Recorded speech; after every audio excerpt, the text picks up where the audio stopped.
Շատ վաղ ժամանակներում հայկական բարձր լեռների մեջ գոյություն ուներ հզոր մի թագավորություն, որի անունը Ուրարտու էր։ Մեր թվարկությունից առաջ 859 թվականից մինչ մեր թվարկությունից առաջ 840 թվականը այդ երկիրը ղեկավարում էր Արամե թագավորը։ Նրա ժողովուրդը աշխատասեր էր, միասնական։ Գյուղերում մարդիկ առևտուր էին անում, դաշտերում մշակում էին հողը, եւ հանկարծ Ասորեստանի թագավորը սպառնում է։ Դու պետք է հարկեր վճարես ինձ, Արամե ասաց Սալմանասար թագավորը։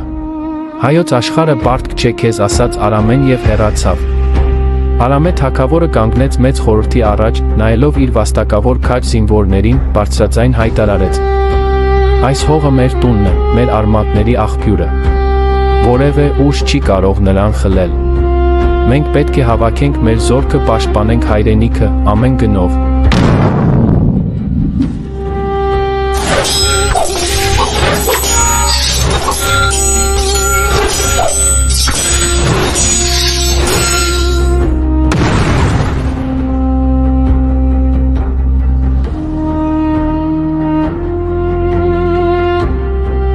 Արամե թագավորը հետ մղեց Սալմանասար գեի հարձակումները, պահպանեց երկրի ռազմաքաղաքական հզորությունը, ընդարձակեց թագավորության սահմանները։